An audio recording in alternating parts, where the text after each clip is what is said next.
హల్లెలూయా. యేసే మనకు ఆశ్రయం అనే టీవీ కార్యక్రమాన్ని వీక్షిస్తున్న మీ అందరికీ నజరేయుడైన యేసుక్రీస్తు నామమున శుభములు. ఎలా ఉన్నారండి? దేవుడు తన రెక్కల చాటున మనల్ని భద్రపరిచి మరొక వారాన్ని మనకు అనుగ్రహించిన దేవాది దేవునికి సమస్తమైన మహిమ ఘనత ప్రభావాలు కలుగును గాక. ఈ యొక్క వారం కూడా ఆ గొప్ప దేవాది దేవుడు మనతో మాట్లాడాలని ఆశపడుతూ ఉన్నారండి. ముందుగా మన యొక్క హృదయాలను సిద్ధపరచుకుందాం, ప్రార్థన చేసుకుందాం. సర్వోన్నతుడా, సర్వాధికారి, సర్వశక్తిమంతుడా ప్రభా, నీకు వందనాలు. ఆశ్చర్యకరుడా, నీ కృపా రెక్కల క్రింద మమ్మల్ని భద్రపరిచి ప్రభా సిద్ధపరిచి మరొక వారాన్ని మాకు అనుగ్రహించిన దేవా నీకు వందనాలు. సర్వాధికారి ప్రభా, ఎవరైతే ఈ యొక్క కార్యక్రమాన్ని చూస్తూ ఉన్నారో తండ్రి, మాతో నాతో మా అందరితో నువ్వే మాట్లాడండి అయ్యా. మేమందరం కూడా నీ సన్నిధిని మేము అనుభవించాలి. నీ కృపతో నింపండి, నీ యొక్క కార్యాన్ని జరిగించండి. నీ యొక్క సన్నిధిని మేమందరం అనుభవించాలి దేవా. నీ కృపా రెక్కల క్రింద భద్రపరచండి. ఏ శోధన అధికారం లేకుండా పరిశుద్ధాత్మ దేవా తండ్రి ప్రతిదీ నీ యొక్క అధికారంలోనికి తీసుకొని కేవలం నీ నామాన్ని మహిమపరచుకోదేవా.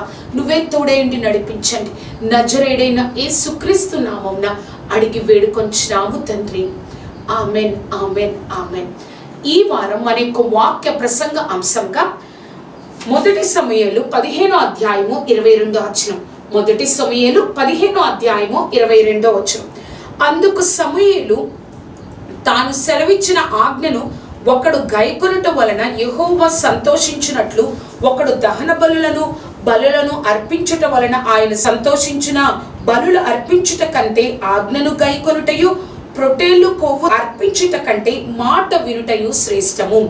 ఈ వారం మన యొక్క వాక్య ప్రసంగ అంశము, దేవుడు చెప్పిన మాట నమ్మి చేయడమే నీ జీవిత ఆశీర్వాదానికి ఆధారము. మరొకసారి చెప్తానండి, దేవుడు చెప్పిన మాట నమ్మి మనం ఆ విధంగా చేయడం, ఆ విధంగా బ్రతకడమే మన జీవిత ఆశీర్వాదానికి ఆధారం. మనము ఈ లోకంలో ఉన్నప్పుడు అనేక మంది మాటలు వింటా ఉంటాం, ఒక గైడెన్స్ తీసుకుంటా ఉంటాం. ఈ విధంగా ఉండండి, ఈ విధంగా చేయండి, మీరు భవిష్యత్తులో ఈ విధంగా ఉంటారు అని అంటాం. కానీ నువ్వు వాక్యాన్ని విన్నప్పుడు, ప్రార్థన చేస్తున్నప్పుడు, బైబిల్ చదువుతున్నప్పుడు దేవుడు ఏదైతే నీకు ఆ యొక్క పరిస్థితుల్లో, ఆ యొక్క స్థితిలో, ఆ యొక్క సంవత్సరంలో దేవుడు ఏదైతే నీకు వాగ్దానం ద్వారా, వాక్యం ద్వారా దేవుడు మాట్లాడారో ఆ మాటను నమ్మి ఆ ప్రకారం చేయటమే నా జీవితానికి ఒక ఆశీర్వాదం. ఒక ఆశీర్వాదానికి అదే ఒక మొదటి మెట్టు, అదే ఒక మూలము, ఒక ఆధారము అవుతుంది. మనము కొంతమంది మాటలు తీసుకొని మనం ఈ యొక్క పనిని కానీ, ఆ యొక్క చదువుని కానీ, యొక్క ఏదో ఒక దానిని మొదలు పెడుతున్నప్పుడు కొంతమంది గైడెన్స్ తీసుకొని, కొంతమంది పనిని తీసుకొని మనం మొదలు పెడుతున్నప్పుడు అది ఎలా ఉంటుందో మనకు తెలీదు. కానీ మనము దేవుని మాట నమ్మి ఆ ప్రకారము మనం చేస్తా ఉన్నప్పుడు మనకి భవిష్యత్తులో సమాధానం కలుగుతుంది. మనకి భవిష్యత్తు గురించి మనకి ఎలాగో తెలీదు, కొంతసేపు తర్వాత మన జీవితంలో ఏమి జరుగుతుందో తెలీదు. కానీ మన భవిష్యత్తు తెలిసిన దేవుడు, వర్తమాన భూత భవిష్యత్ కాలములు తెలిసిన మన గొప్ప దేవుడు, ఆయన ఏదన్నా మాట చెప్పినప్పుడు నువ్వు వెంటనే ఆ మాట ప్రకారం జీవిస్తావా, నీకు భవిష్యత్తులో సమాధానం, సంతోషం, ఒక తరతరాలకి నీ ద్వారా ఆశీర్వాదం కలుగుతుందని దేవుడు సెలవిస్తున్నారు. మనం ఇందాక చదివిన వాక్యంలో మొదటి సమూయేలు 15వ అధ్యాయము 1వ వచనంలో స్పష్టంగా దేవుడు సమూయేలు చేత ఈ మాట చెప్తారు. మాట చెప్పేటప్పుడు ఒక మాట అంటారు, సౌలు ఈ మాట వినుము, సౌలు ఈ మాట వినుము. ఏంటి అంటే, అమాలేకీయుల దగ్గరకు వెళ్ళి నువ్వు అందరినీ హతము చేయాలి, వారికి కలిగిన బిడ్డలను, వారికి కలిగిన స్త్రీలను, వారికి ఉన్న స్త్రీలను, గొర్రెలను, మేకలను, వారికి కలిగిన సమస్తాన్ని నువ్వు నాశనం చేయాలి సౌలు అని దేవుడు సమూయేలు చేత సౌలుకి చెప్పినప్పుడు సౌలు ఏం చేస్తారో తెలుసా అండి? కొంత బాగా ఉన్నాయి గొర్రెలు, మేకలు దహన బలి కోసం వాటిని కొన్నిటిని పక్కన పెడతాడు. అప్పుడు సమూయేలు వచ్చి మనం చదివిన వాక్యంలో మొదటి సమూయేలు 15వ అధ్యాయం 22వ వచనంలో మాట్లాడతారు. ఏమనంటే, బలులు అర్పించుట కంటే ఆజ్ఞను గైకొనుటయు ప్రొటేళ్లు కొవ్వు అర్పించుట కంటే దేవుడి మాట వినుటయు శ్రేష్టము. అక్కడ దేవుడు చెప్పింది చేయకుండా కొంత తన జ్ఞానం ఉపయోగించి సౌలు చేశాడు. కాబట్టి తరతరాలు నీ రాజ్యము ఇశ్రాయేలుని ఏరుతారన్న దేవుడు, నువ్వు నా మాట వినకుండా నన్ను విసర్జించావు కాబట్టి నేను నిన్ను విసర్జిస్తున్నాను. నేను ఇశ్రాయేలుల మీద రాజుగా ఉండకుండా నిన్ను విసర్జిస్తున్నాను అని దేవుడు సౌలుతో చెప్పారు. చూసారా, దేవుడి మాట ఎంత గొప్పదో. ఆ యొక్క సౌలును దేవుడు రాజుగా ఎన్నుకున్నాడు, మొట్టమొదటి రాజుగా ప్రజల కోరికతో దేవుడు ఎన్నుకున్నాడు. కానీ దేవుడి మాట సౌలు వినకపోవడం వల్ల ఏం జరిగింది? తన తరువాత తరము కూడా ఇశ్రాయేలు మీద రాజుగా ఉండాలి, కానీ ఆయన మాట వినకపోవడం వల్ల ఆ ఆశీర్వాదాన్ని పోగొట్టుకున్నాడు. అంత గొప్పదండి దేవుడి మాట. నువ్వు దేవుడి మాట వింటావా? ఆ యొక్క దేవుడి మాట వింటావా? భవిష్యత్తులో తరతరాలు నీ యొక్క ఆశీర్వాదానికి ఇదే ఒక ఆధారం, ఇదే ఒక మొదటి మెట్టు అవుతుందని ఆ దేవాది దేవుడు మనతో జ్ఞాపకం చేస్తున్నారు. అసలు దేవుడి మాట వినడం ఏంటి? దేవుడి మాట వింటే మనకి కష్టాలు వస్తాయా? దేవుడి మాట వింటే మనం సిగ్గుపరచబడతామా అనే విషయాలను, 3 విషయాలను మనం ఈ రోజు నేర్చుకుందాం. మన యొక్క వాక్య ప్రసంగ అంశము, దేవుడు చెప్పిన మాట నమ్మి చేయడమే నీ జీవిత ఆశీర్వాదానికి ఆధారము. దేవుడు చెప్పిన మాట నమ్మి చేయడమే నీ జీవిత ఆశీర్వాదానికి ఆధారము. దానిలో మొట్టమొదటిగా మనం చూస్తే, దేవుడు మాట నమ్మి చేస్తే దేవుడు సిగ్గుపరచరు. నువ్వు ఈ లోకంలో ఎంతో మందిని నమ్ముతావు, ఈ లోకంలో కొన్ని విషయాలలో ఎంతో మంది మాటలను నమ్మేస్తావు, కానీ ఆ మాటలను నమ్మి ఎంత గొప్ప వ్యక్తి అయినా కొన్నిసార్లు వారు చెప్పిన మాట వల్ల నువ్వు సిగ్గుపరచబడాల్సి వస్తుంది.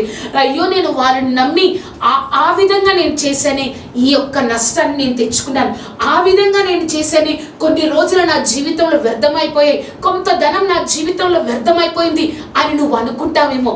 కానీ దేవుడి మాటను నమ్మి నువ్వు ఆ ప్రకారం జీవిస్తే నువ్వు సిగ్గుపరచబడవు. కష్టాలు వస్తాయి, బాధలు వస్తాయి, కన్నీరు వస్తుంది, కానీ ఆ కన్నీరులో, ఆ బాధల్లో, ఆ కష్టాలలో దేవుడే తన యొక్క వాగ్దానం ద్వారా, తన యొక్క మాట ద్వారా నిన్ను ప్రోత్సహిస్తూ, ఆయనే ఆ యొక్క కష్టాలలో, ఆ ముళ్ళ మీద ఆయనే నడుస్తూ నిన్ను చెయ్యి పట్టుకొని నడిపిస్తూ ఉంటాడు.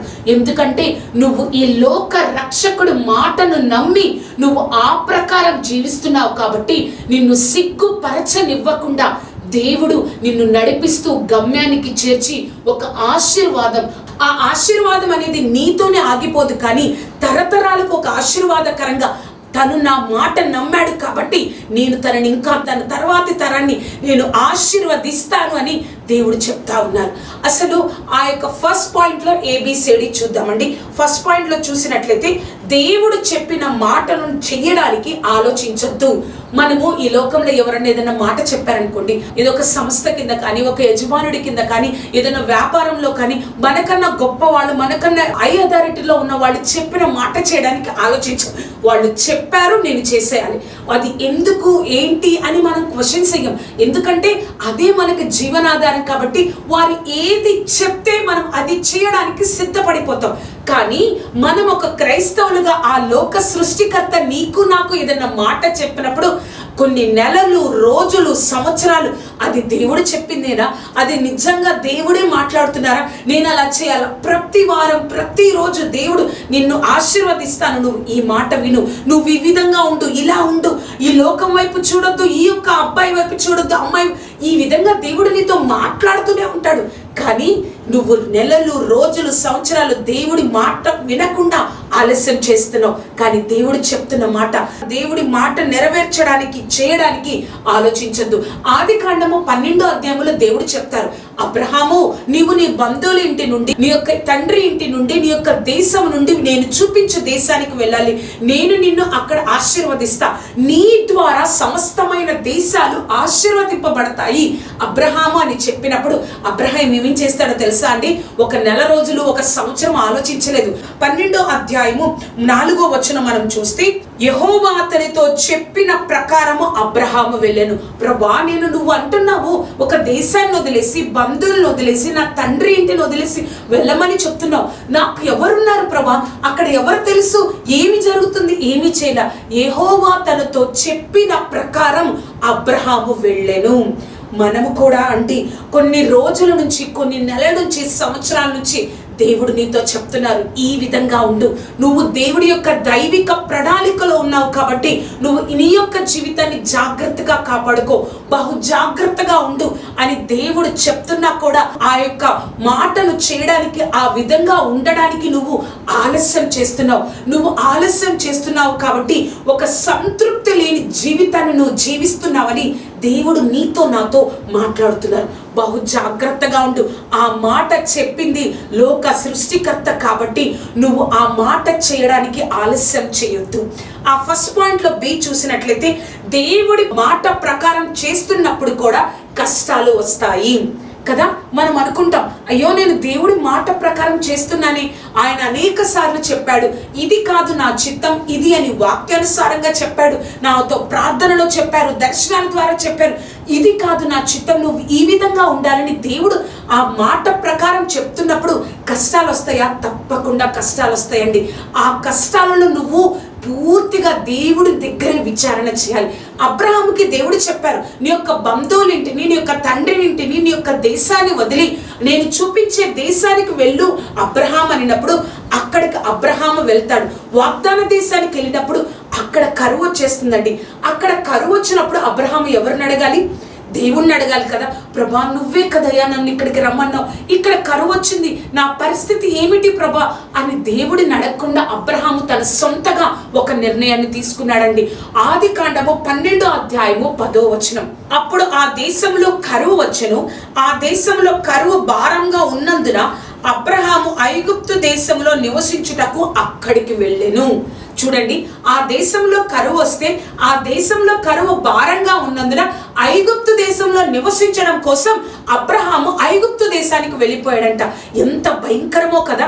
ఐగుప్తు దేశానికి వెళ్ళిపోయాడు దేవుడిని అడగకుండా. మనం దేవుడి మాట నమ్మి ఆ ప్రకారం జీవిస్తున్నప్పుడు, ఆ ప్రకారం చేస్తున్నప్పుడు నీకు నాకు కష్టాలు వస్తాయి. కానీ ఆ యొక్క కష్టాలు వచ్చినప్పుడు దేవుడిని అడగకుండా, దేవుడి దగ్గర ప్రార్థన చేయకుండా మన సొంత నిర్ణయాలు తీసుకోకూడదు. అబ్రహాము స్థితి ఎలా అయిందో తెలుసా అండి? ఆదికాండము 12వ అధ్యాయము 20వ వచనం. మరియు ఫరో అతని విషయమై తన జనులను ఆజ్ఞాపించినందున వారు అతనిని, అతని భార్యను, అతనికి కలిగిన సమస్తమును పంపివేసెను. ఆ ఐగుప్తు దేశానికి వెళ్ళడం వల్ల వారు బలవంతంగా నువ్వు మా యొక్క ప్రాంతాన్ని, మా దేశాన్ని వదిలి వెళ్ళిపో అని చెప్పి అక్కడి నుంచి తనకి కలిగిన సమస్తాన్ని, అబ్రహాముకు కలిగిన సమస్తాన్ని, తన యొక్క భార్యను, తన యొక్క కలిగిన సమస్తాన్ని పంపివేశారంట. ఎంత అవమానమో కదా. నీ యొక్క దేవుడి యొక్క మాటను నమ్మి ఆ ప్రకారం చేస్తున్నప్పుడు కష్టాలు వస్తాయి. కానీ దేవుడి దగ్గరే విచారించి ప్రార్థన చేసి నిర్ణయం తీసుకుంటే ఆ యొక్క అవమానాన్ని అబ్రహాము ఎదుర్కొనేవాడు కాదు. ఫస్ట్ పాయింట్లో సి చూసినట్లయితే, నీ నిరుత్సాహంలో దేవుడు నీతో మాట్లాడి ధైర్యపరుస్తాడు కదా. చాలా సార్లు మనం దేవుడి మాట నమ్మి ఆ విధంగా నువ్వు ఒక చిన్న వయసు నుంచి ఒక లక్ష్యంతో, ఒక ఆలోచనతో నువ్వు వెళ్తా ఉంటావు. కానీ సడన్ గా దేవుడు మాట్లాడుతూ ఉంటాడు, నువ్వు ఈ విధంగా ఉండాలి, ఇలా ఉండాలి, ఇది చేయాలి, నువ్వు అది కాదు ఇది చేయాలన్నప్పుడు వెంటనే నువ్వు దేవుడి మాట నమ్మి ఆ పని చేస్తూ ఆ ప్రకారం జీవిస్తూ ఉన్నప్పుడు నీలో నిరుత్సాహం కలుగుతుంది, నీలో అధైర్యం కలుగుతుంది. కానీ దేవుడే ఆ యొక్క నిరుత్సాహంలో, ఆ అధైర్యంలో, ఆ యొక్క బాధలో, ఆ కన్నిటిలో దేవుడే నీతో మాట్లాడి ధైర్యపరుస్తారు. 75 సంవత్సరాల వయసులో అబ్రహాము నేను చూపించే దేశానికి నువ్వు వెళ్ళాలన్నప్పుడు యెహోవా అబ్రహాంతో చెప్పిన ప్రకారం వెళ్ళెను అని మనం 12వ అధ్యాయంలో చూసాం. ఆ 12వ అధ్యాయం విధంగా వెళ్ళినప్పుడు కొన్ని సంవత్సరాల వరకు దేవుడు ఏదైతే వాగ్దానం చేశారో, సమస్త దేశస్థులు నీ ద్వారా ఆశీర్వదింపబడతారు, నేను నిన్ను ఆశీర్వదిస్తాను, నీ సంతానాన్ని ఆశీర్వదిస్తాను, ఏది జరగట్లేదండి.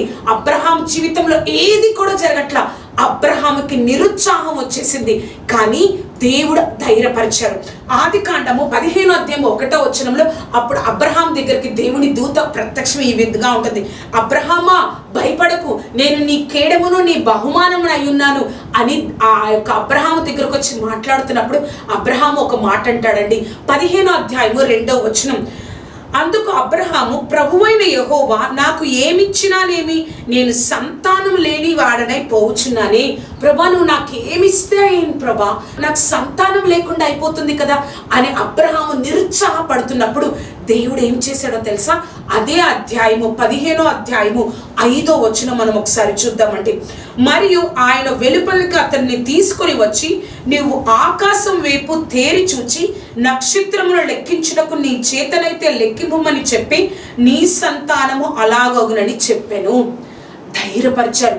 అబ్రహాము నిరుత్సాహంలో, బాధలో ఉన్నప్పుడు దేవుడే అబ్రహాముని ధైర్యపరిచి, అబ్రహాము, అయ్యో దేవా, నాకు సంతానం లేని వాడనే నేను అయిపోతున్నానే, నువ్వు ఎన్నిచ్చినా ఎన్ని ఆశీర్వాదించినా నాకేమయ్యా అని అడిగినప్పుడు అతన్ని బయటికి తీసుకొచ్చి ఆకాశం వైపు చూపి, నీ సంతానము కూడా ఆ విధంగా జరుగుతుంది, నీ యొక్క సంతానము కూడా నక్షత్రములు లెక్కించుటకు చేతనైతే లెక్కింపుము, ఆ విధంగా నీ సంతానం ఆశీర్వాదింపబడుతుందని అబ్రహాముని దేవుడు ధైర్యపరిచారు.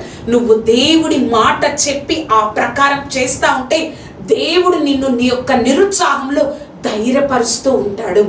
ఆ యొక్క ఫస్ట్ పాయింట్లో డి చూసినట్లయితే, దేవుడి మాటను నువ్వు ఎంతగా నమ్ముతావో అంత గొప్పగా నువ్వు ఆశీర్వదింపబడతావు.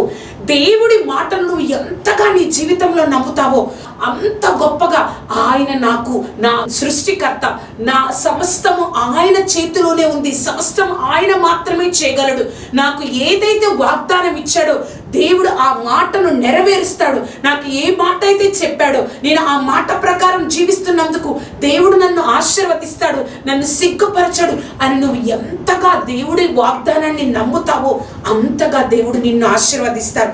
ఆదికాండము 15:6 అతడు యెహోవాను నమ్మెను, ఆయన అది అతనికి నీతిగా ఎంచెను. ఎవరు యెహోవాని నమ్మారు? అబ్రహాము యెహోవాను, దేవుడు నమ్మెను, అది అతనికి నీతిగా ఎంచబడి దేవుడు ఆయన అంత గొప్పగా ఆశీర్వదించాడు. నమ్మడం అంటే ఏదో మనలాగా నమ్మడం కాదు, కానీ అబ్రహామా నువ్వన్నీ వదిలేసిరా అంటే వచ్చేసాడు. నువ్వు అబ్రహామా ఇక్కడికి వెళ్ళు, అక్కడికి వెళ్ళు, అక్కడికి వెళ్ళు. తన జీవిత కాలంలో అబ్రహాము ప్రతి ఒక్క ప్రదేశానికి తిరుగుతూనే ఉన్నాడండి, కానీ దేవుణ్ణి నమ్ముతున్నాడు, నమ్మాడు. చివరికి ఇస్సాకు పుట్టిన తర్వాత కూడా నీ కలిగిన ఏకైక కుమారుని నాకు బలి ఇవ్వాలి అన్నప్పుడు కూడా అబ్రహాము నమ్మాడు. ఏమీ లేదు, అబ్రహాము దేవుణ్ణి నమ్మెను, అది అతనికి నీతిగా ఎంచబడెను.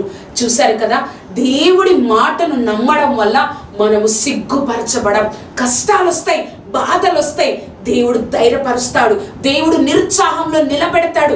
అంతేకాకుండా దేవుడిని నువ్వు ఎంతగా నమ్ముతావో అంత గొప్పగా ఆశీర్వదింపబడతావు. మన యొక్క వాక్య ప్రసంగ అంశము ఏంటి అంటే, దేవుడు చెప్పిన మాట నమ్మి చేయడమే నీ జీవిత ఆశీర్వాదానికి ఆధారం. ఫస్ట్ పాయింట్ చూసాం, దేవుడు మాట నమ్మి చేస్తే నువ్వు సిగ్గుపరచబడవు.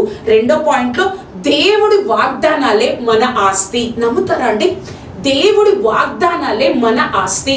మనము ఈ లోకంలో చూస్తూ ఉన్నప్పుడు తల్లిదండ్రులు ప్రతి నిత్యము వారు కష్టపడుతున్నప్పుడు కానీ, వారు ఏదైనా పని చేస్తున్నప్పుడు కానీ, ప్రతి నిత్యము వారి యొక్క బిడ్డల కోసం ఆలోచిస్తూ ఉంటారు.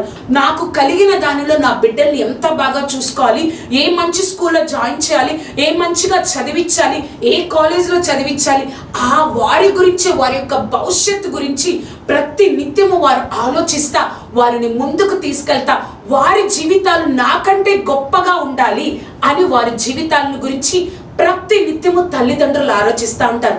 నువ్వు నేను కూడా దేవుణ్ణి తెలుసుకున్న తర్వాత దేవుడు ఆయన చిత్తంలో, ఆయన దైవిక ప్రణాళికలో నీకు నాకు కొన్ని వాగ్దానాలు ఇస్తారండి. ఆ వాగ్దానాలు ఏంటో తెలుసా? నీకు ఆల్రెడీ దేవుడు ఆ వాగ్దానాలు ఇచ్చారు. నువ్వు మంచిగా దేవుడితో ఉంటే ఆ ఆస్తిని, ఆ వాగ్దానం అనే ఆస్తిని దేవుడు నీకు సొంతం చేస్తారు. నీ ఊహకు అందని వాగ్దానాలు, నీ స్థితికి అందని వాగ్దానాలు, నీ యొక్క ఆర్థికానికి అందని వాగ్దానాలను దేవుడు నీకు ఇస్తారు. ఆ వాగ్దానములు అవన్నీ కూడా నువ్వు సొంతం చేసుకోవాలంటే నువ్వు దేవుడితో ఉండాలి, నువ్వు దేవుడి మాట వినాలి. దేవుడు నిన్ను ఆ వాగ్దానం నెరవేర్చడం కోసం కొన్ని 10 సంవత్సరాల తర్వాత, 5 సంవత్సరాల తర్వాత, 2 సంవత్సరాల తర్వాత, సంవత్సరం తర్వాత ఆ వాగ్దానాన్ని నెరవేర్చడం కోసం ఇప్పుడు ఆయన మాట విని సిద్ధపడమని దేవుడు చెప్తాడు. ఆ సిద్ధపడమని దేవుడు చెప్పినప్పుడు నువ్వు ఆ మాటను నమ్మి సిద్ధపడతావా? ఆ యొక్క ఆస్తి కోసం నీ యొక్క జీవితాన్ని సిద్ధపరచుకుంటున్నావు కాబట్టి ఆ వాగ్దానం అనే ఆస్తిని నువ్వు పొందుకుంటావు. దేవుడు చెప్తున్న మాటను నువ్వు నమ్మాలి. ఆ యొక్క సెకండ్ పాయింట్లో చూసినట్లయితే, దేవుడు నిన్ను ఆశీర్వదించాలని కోరుకుంటున్నారు కదా. మనం అనుకుంటాం, నాకు ఆశీర్వాదం లేదే, నేను ఏంటి ఈ విధంగా ఉన్నాను, నేను ఎందుకు ఇలా ఉన్నాను అని అనుకుంటాం. కానీ దేవుడే నిన్ను ఆశీర్వదించాలనుకుంటున్నారు. దావీదు జీవితాన్ని చూద్దామండి. దావీదు గురించి మనందరికీ తెలుసు. వారి ఇంటిలో కూడా విలువ లేదు. అతనికి 7 అన్నయ్యలు ఉన్నారు. అక్కడ సమూయేలు సౌలు తర్వాత రాజుగా నేను యెష్షయి కుమారుల్లో ఒకరిని నేను నియమించానని చెప్పినప్పుడు సమూయేలు బెత్లెహేముకి వస్తారు. బెత్లెహేంకి వచ్చినప్పుడు యెష్షయి తన యొక్క కుమారులందరినీ చూపిస్తారు. కానీ ఎవరిని నేను ఎన్నుకోలేదని దేవుడు చెప్పినప్పుడు సమూయేలు అప్పుడు ఇంకా ఎవరైనా కుమారుడు ఉన్నారంటే మా కనిష్ఠుడైన కుమారుడు గొర్రెల కాపరిగా ఉన్నాడంటే అతడు వచ్చే వరకు నేను ఇక్కడే ఉంటానని చెప్పినప్పుడు ఏం జరుగుతుందో తెలుసా? 1 సమూయేలు గ్రంథం 16వ అధ్యాయము 12-13 వచనాలు. అతడు వాణ్ణి పిలిపించి లోపలికి తోడుకొన వచ్చెను. అతడు ఎర్రని వాడును, చక్కని నేత్రములు గలవాడును, చూచుటకు సుందరుడే ఉండెను. అతడు రాగానే ఎవరైతే దావీదు కోసం వెయిట్ చేస్తున్నాడో దావీదు రాగానే దేవుడు ఒక మాట చెప్తారండి. నేను కోరుకున్న వాడు ఇతడే, నీవు లేచి వారిని అభిషేకించమని యెహోవా సెలవీయగా. సమూయేలుతో దేవుడు చెప్తున్నారు, నేను కోరుకున్న వ్యక్తి ఇతనే, అతన్ని అభిషేకించు, ఇశ్రాయేలు మీద సౌలు తర్వాత రాజుగా అభిషేకించు అని సమూయేలుకి చెప్తున్నారు. చూసారా, దేవుడు మనల్ని ఆశీర్వదించాలని కోరుకుంటున్నాడు. ఈ లోకంలో ఆ యొక్క తల్లిదండ్రులు కూడా దావీదు గురించి ఆలోచించలేదు. ఆ యొక్క అన్నదమ్ములు కూడా దావీదు గురించి ఆలోచించలేదు. కానీ దేవుడు దావీదును ఆశీర్వదించాలని కోరుకొని అతను వచ్చే వరకు నేను కోరుకున్న వాడు ఇతడే, ఇతన్ని రాజుగా అభిషేకించమని చెప్పారు. నీ జీవితంలో ఈ లోకంలో ఎవ్వరు నీకు విలువివ్వట్లేదేమో, ఇంకా నా స్థితి ఇంతే, నా స్థితి ఈ విధంగానే అంతమైపోతుంది, నా జీవితం ఈ లోకంలో ఈ యొక్క స్థితి నుంచి అంతమైపోతుంది అనుకుంటున్నామేమో. కాదు, దేవుడు ఈ రోజు మనతో మాట్లాడుతున్నారు. నిన్ను ఆశీర్వదించాలని నేను కోరుకుంటున్నాను. ఎందుకు అంటే నువ్వు నా మాట ప్రకారం, నా చిత్త ప్రకారం జీవిస్తున్నావు కాబట్టి. ఆ సెకండ్ పాయింట్ లో బి చూసినట్లయితే, దేవుడి మాట ప్రకారం చేస్తున్నప్పటికీ నాకు కష్టాలే అని అనుకుంటున్నావా? దేవుడు మాట ప్రకారం కదా, నేను ఆయన మాట చెప్పారు, సమూయేలు దావీదుని అభిషేకించు, నేను కోరుకున్న వాడు ఇతడే అని చెప్పగానే వెంటనే సమూయేలు లేచి బెత్లెహేములో దావీదుని అభిషేకించారు. అప్పటి నుంచి మొదలైందండి దావీదు జీవితంలో కష్టాలు. అప్పటి వరకు బానే ఉంది, గొర్రెల కాపరులుగా తన పనేంటో తను చేసుకుంటా ఉన్నాడు.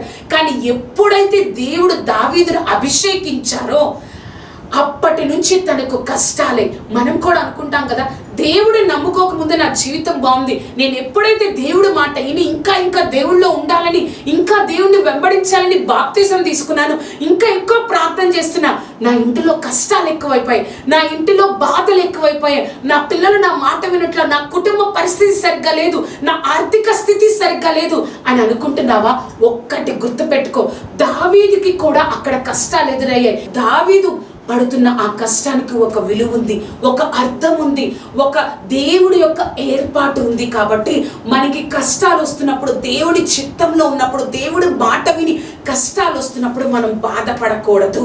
సెకండ్ పాయింట్ లో సి చూసినట్లయితే, దేవుణ్ణి విడిచిపెట్టకూడదు. అవునండి, మనకి దేవుడి మాట విని కష్టాలు వచ్చినప్పుడు, బాధలు వచ్చినప్పుడు, ఆ యొక్క దావీదు జీవితాన్ని మనం చూస్తే సౌలు చనిపోవాలని చూస్తున్నాడు. అంతేకాకుండా అబ్షాలోము కూడా దావీదుకు వ్యతిరేకంగా, తన కుమారుడైన అబ్షాలోము కూడా దావీదుకు వ్యతిరేకంగా ఉన్నాడు.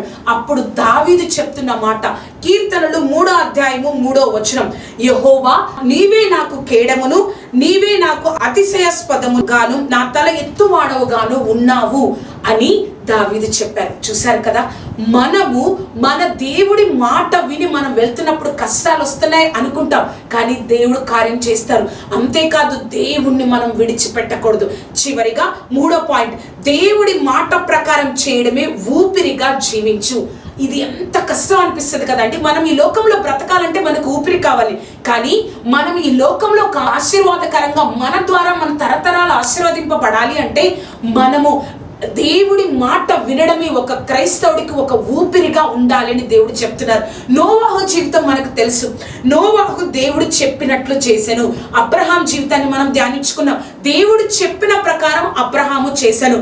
మోషే ఎంతగా సనిగినా కూడా దేవుడు చెప్పినట్లుగా మోషే చేశాడు. వాళ్ళందరూ కూడా దేవుడి మాటను ఒక ఊపిరిగా తీసుకున్నారు. కొన్ని సంవత్సరాల క్రితం వాళ్ళు దేవుడి వెంబడించారు, కొన్ని సంవత్సరాల క్రితం దేవుడి మాట వారు విన్నారు. కానీ వారి గురించి మనం ఇంకా చెప్పుకుంటున్నామంటే వారిని దేవుడు ఎంత గొప్పగా ఆశీర్వదించబట్టాయి కదా.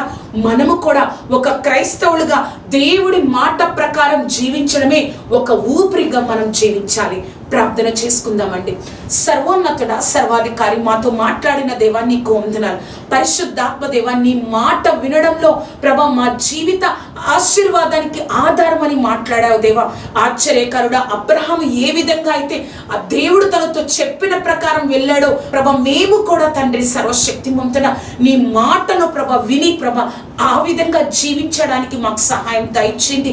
ఈ లోకంలో మేము ఎన్నో మాటలు వింటామయ్యా, ఎంతో మంది ప్రభా మాటలు తీసుకుంటామయ్యా, కానీ నీ మాట దగ్గరకు వచ్చేటప్పటికి మా జీవితాల్లో ఎన్నో ప్రశ్నలు, ఎంతగానో లేట్ చేస్తాం. అటువంటి ఆత్మీయ స్థితి, అటువంటి స్థితి మాకు లేకుండా తండ్రి నీ మాట వినగానే ఎలా అయితే శిష్యులు నన్ను వెంబడించండి అనగానే వారు వెంబడించారో అటువంటి ప్రభా వెంటనే నీ మాటకు లోపడే ప్రభా గొప్ప ఆత్మీయ స్థితిని మా అందరికీ దయచేయండి. నీ కృపతో నింపండి, నీ నామాన్ని ఘనపరచుకోనండి, నీ కృపా రెక్కల క్రింద మమ్మల్ని భద్రపరచండి. సర్వాధికారి, సర్వశక్తిమంతుడా, నీ కృపా కాపుదల దయచేసి నాతో మాతో మాట్లాడిన దేవా నీకు వందనాలు. నీ గొప్ప కార్యాన్ని జరిగించయ్యా ప్రభా. ఎవరైతే ఈ కార్యక్రమాన్ని చూస్తా ఉన్నారో తండ్రి ఇంకా ఇంకా ప్రభా దేవుడి మాట నాతో మాట్లాడుతున్నారు, కానీ నేను లోబడట్లేదు, నేను ఇప్పటికైనా నేను ఆయన మాటను లోబడతాను, ఆయన మాట వింటాను, ఒక ఊపిరిగా జీవిస్తాను అన్న ఆలోచన మా జీవితాల్లో కలగచేయ. నీ కృపతో నింపాయా, నీ నామాన్ని ఘనపరచుకో. నజరేయుడైన యేసుక్రీస్తు నామమున అడిగి వేడుకొంచున్నాము తండ్రి. ఆమేన్, ఆమేన్, ఆమేన్. చూసారు కదండి, ఈ యొక్క కార్యక్రమం మీకు ఆశీర్వాదకరంగా ఉన్నట్లయితే మీ యొక్క స్నేహితులకు, బంధువులకు ఈ యొక్క కార్యక్రమాన్ని పరిచయం చేయండి. అంతేకాదు ఈ యొక్క కార్యక్రమం గురించి, నా గురించి ప్రార్థన చేయండి. దేవుడి యొక్క మాట అదే మన ఊపిరిగా జీవించే ఒక ఆత్మీయ స్థితి మన కుటుంబంలో ఉన్న ప్రతి ఒక్కరూ చేయాలండి. అటువంటి ఆత్మీయ స్థితిని మనం చేసే గొప్ప ఆశీర్వాదంలోనికి మనం ఈ సంవత్సరంలోనే వద్దాం. దేవుడు మనల్ని అందరినీ ఆశీర్వదించి కాచి కాపాడను గాక. ఆమేన్, ఆమేన్, ఆమేన్.